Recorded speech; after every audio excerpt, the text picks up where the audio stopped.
Hello and welcome to your own channel. Let's talk business once again.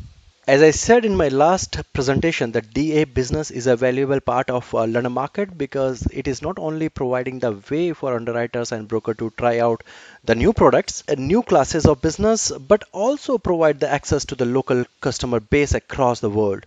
The DA business makes a substantial contribution, which is accounting for more than 27% of the London market premium, according to London Matters 2020 report. So you can understand that the DA business is extremely important for the Lloyd's and the London market. Keeping that in mind, there is a lot to know and a lot to discuss. So without waiting more, let's start talking business.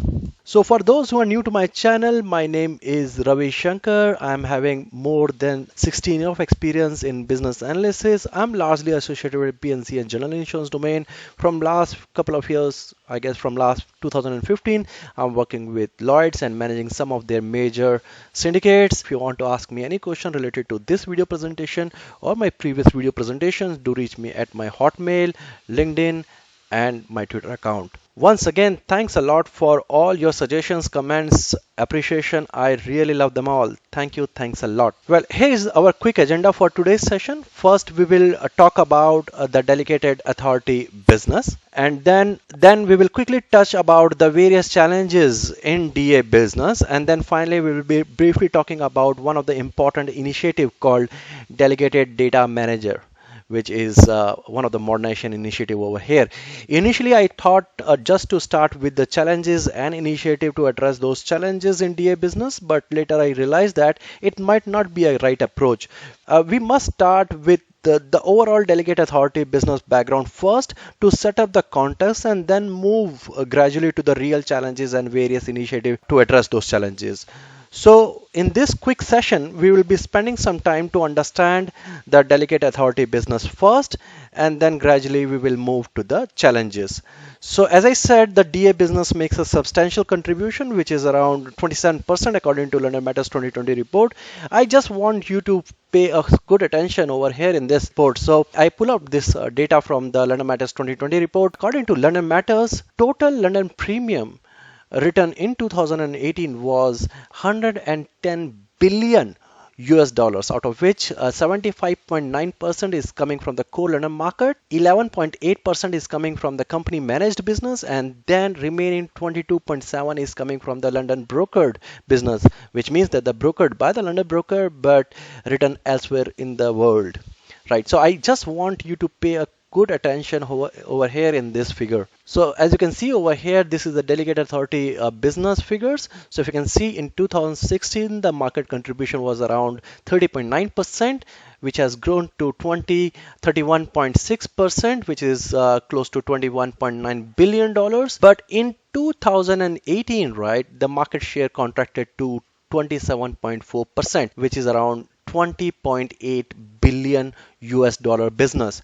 So there's a reason, there's a lot of moving part here, and one of the reason why this premium got shrink is lies in the essence of this series. So we will discuss about it as we go further. Now, just to start with, so what is delegate authority business first? Well, according to the business definition, the delegate authority refers to an arrangement whereby a managing agent delegated its authority to enter into the contract of insurance to the third party. In most common method of delegate authority is to have a cover holder under the terms of binding authority arrangement.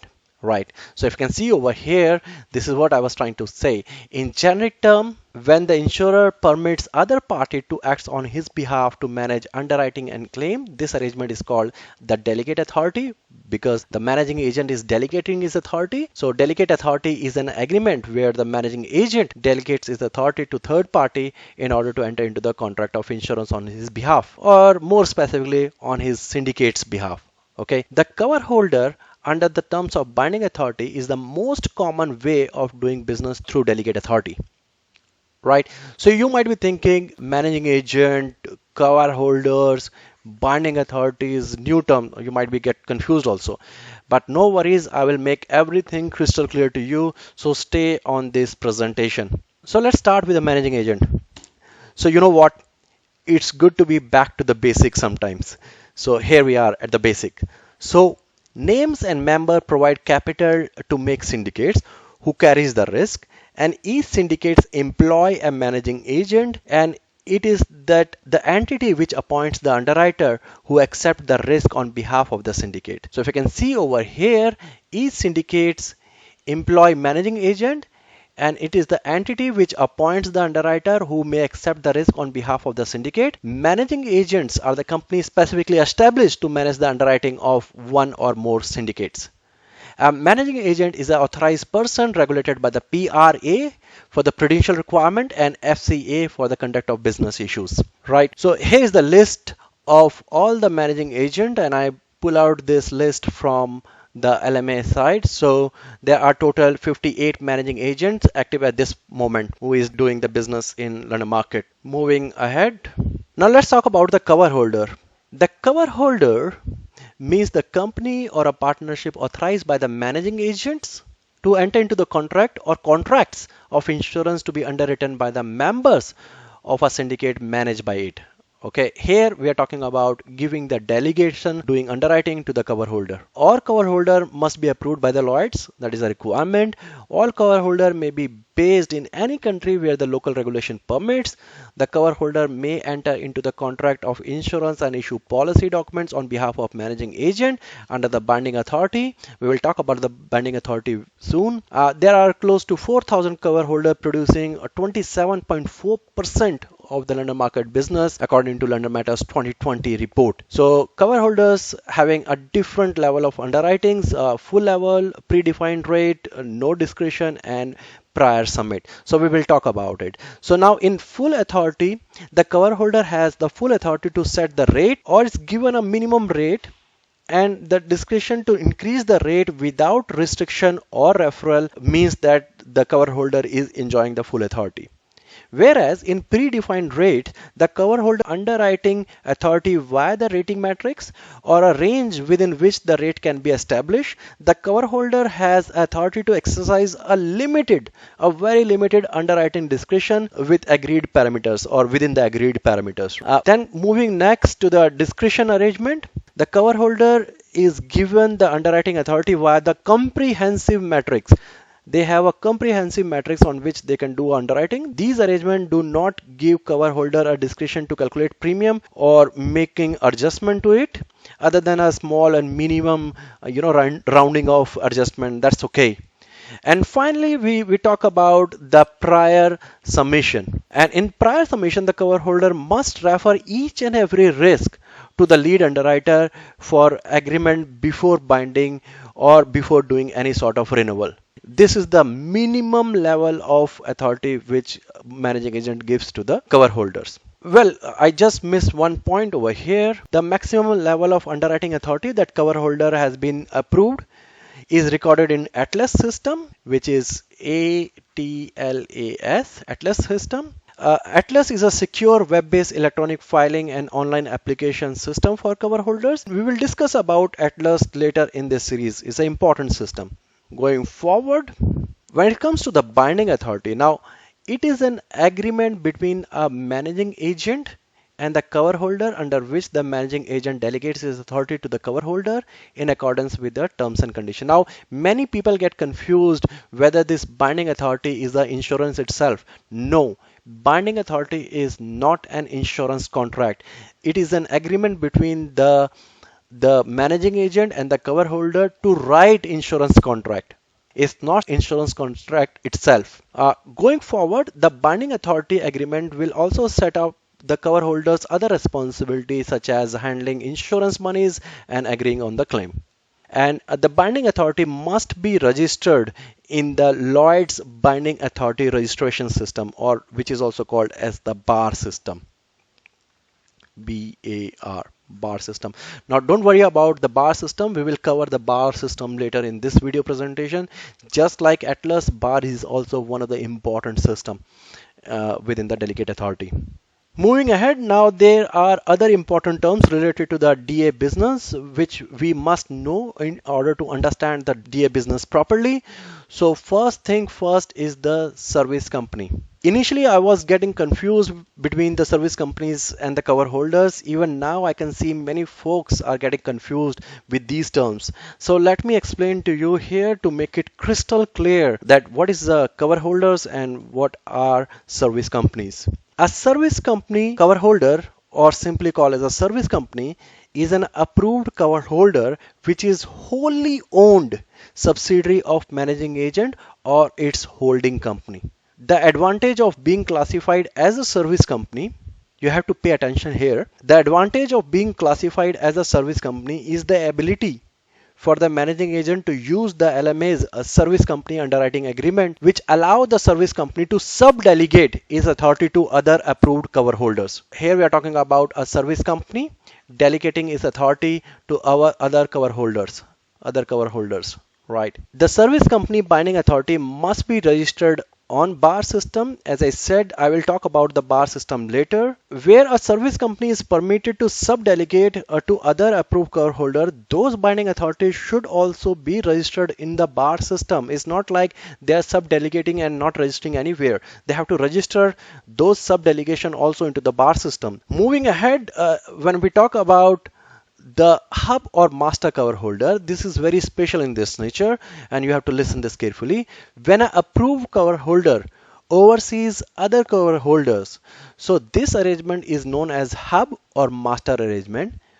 It should be noted that these arrangements have no formal status in Lloyd's requirement and are matter of just market practice. So they are not having any structure or formal agreement or arrangement within the Lloyd's. It's just a market practice. The specific role and authority of master cover holder should be specified within their binding authority agreement, and all cover holders involved must be approved by the Lloyd's, and each binding authority agreement must also be registered within the bar. So all the requirements are same. The cover holder must be approved by the Lloyd's, the binding authority must be registered into the bar system, and then only this hub master agreement can be made. So the next is line slip. A line slip is an agreement by which a managing agent delegates his authority to enter into the contract of insurance to another managing agent or authorized insurance company. A line slip usually apply to a specific type of business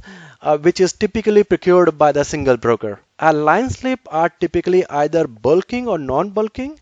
The distinction between the two categories related to the way in which the risk is processed within the London market. In both the instances, every risk must be bound by the agreement parties named in the line slip. So the requirement is pretty much clear over here. For both bulking and non-bulking line slip, the declaration attaching to the line slip should follow the MRC open market guidelines. Now, when we talk about the bulking one, the risks are grouped and processed via the exchanging as a bulk transaction. The broker prepares the risk bordereau in accordance with the line slip terms and condition, and which provide the participating underwriter with the sufficient data to adhere with London market minimum underwriting standards. Now, when it comes to the non-bulking aspect of the line slip. So here the individual risks are processed separately by the broker as if they were in open market. No risk bordereau is produced in this setup because we are talking about a single risk. The premiums, terms and conditions for each declaration are managed separately, right? Going ahead. Now, these are the system which is being used in the London market in order to manage the delegate authority business. So first one is Atlas. As I said earlier, Atlas is an online market system that makes the process of managing cover holder faster and more efficient while raising the standard. Now, just for your information, so Atlas is going to get changed very soon under the Future of Lloyd's initiative. So we will cover Atlas later in this series. The second important system is BAR system. The BAR stands for Binding Authority Registration. Is an online website or online system for broker and managing agent for registration of Lloyd's binding authorities. So all the binding authorities issued in the London market must be registered in the bar. So bar system is also undergoing a huge transformation within the Future of Lloyd's initiative. We'll talk about the bar system later on in this series. The third important system is Crystal system. The Crystal is a Lloyd's online business tool that provides Lloyd's market participant with quick and easy access to the international regulatory and taxation requirement. Now, if you see, these cover holders are spread across the world. So in order to do business, the managing agent must be absolutely clear about the international regulatory and the taxation requirement before giving the authority. So Crystal help them to understand the international regulatory and the tax requirement. The fourth important system is AIMS. AIMS is the online system that allows the market manage and monitor the audit of cover holders and claims TPAs, which is third party administration when it comes to the claim. Now, essentially, the data flows between the cover holder and the managing agent or the broker is in the form of bordereau, right? So risk bordereau, we have a premium bordereau, we have a claim bordereau, and each bordereau will be having a different set of information. Say, for example, if you're talking about the premium or risk bordereau, we are talking about the insurance, location of risk, type of insurance, policy references, total gross premium, etc. So these are some of the information which captured within the risk and the premium bordereau. Okay, so when it comes to the claims bordereau, right, the data captured is like TPAs and claimants, information to appear on the claim submission, location and risk detail, cause of loss, claim status, etc. So these information, right, will be prepared by the cover holder and sent to the broker via a different and various communication method. And this is where the real challenges lies. I will explain you how. Now, if you can see over here, right, the delegate authority data management in the London market is often insufficient and inconsistent. And this creates a barrier to the market and making it difficult for all the participants to transact delegate authority business efficiently. Now, what are some of the challenges over here?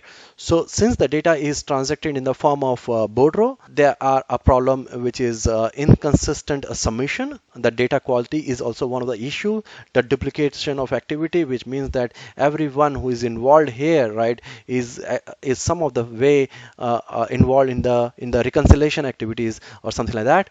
And a significant manual effort. Of course, if you have a duplication of activity, then manual effort is obviously very significant. And no matter what you do over here, right, there is always a problem of the single version of the truth. It is very difficult to reach to the single version of the truth. So in 2015, recognizing that the London market need to be more efficient in how it handles the DA business, the London embarks a program to improve the processes with the objective of ensuring that it continues to be attractive to the current and the future cover holders. 27% is on stake, so they have to be extremely clear about it. A milestone in the DA program was reached in September 2018 when the Delegate Authority Submission Access and Transformation Solution or DSAT was rolled out.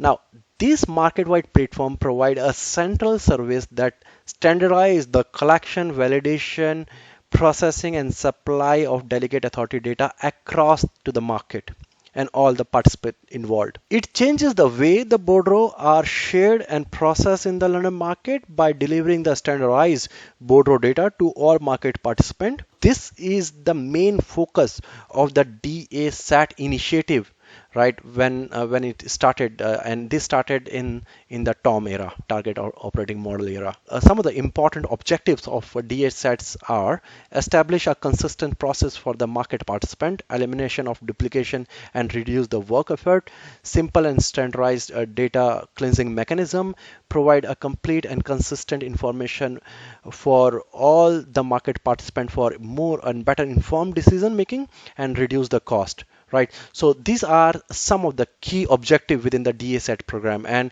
DSAT is nothing but the Charles Tyler Tide platform. So we will talk about the DSAT also. Now, sometime back, the Lloyds has completed the rebranding exercise, and now as a result of that rebranding, the DSAT is now named as a Delegate Authority Manager, of course, with some more functionality, with some more features, and with some more things which can help to improve the DA business within the market. So we will talk about the Delegate Data Manager in next presentation because this is already 15 minutes up. So I'll cover this separately into the next video presentation. But let me give you a just quick glimpse about the DDM system. So the DDM will be having an automated data validation feature. It will integrate with the other market systems, and it will provide the data extract to the market insight. Now, market insight is an awesome system which I'll talk about later sometime in this series. And finally, this will support the Lloyd's regulatory reporting. Now, finally, when it comes to the benefits of a DDM or enhanced version of DASATs, right, or Delegate Data Manager, the first thing first is the cost. Now it will help to reduce the overhead of bordereau processing by providing the high quality validated data that can be fed to the CAT modeling and other systems. The second important aspect is about the time. So making the data standard, right, will remove the double keying of the data, and the relevant data automatically made available to all the risk stakeholders so that they can also save some of their processing time. And then they have certain other future benefit, which is centrally reported regulatory data saving in order to manage the DA business data. So these are some of the benefit of DDM. But this is just an introduction. I will cover the DDM in next presentation in detail. So well, that's all from today's presentation. I hope you have gained some knowledge, and I hope that I have set the right ground for the future presentations in this series. So goodbye and take very good care of yourself during these pandemic days. Bye bye, and I will see you soon in next video presentation. Bye bye and take care.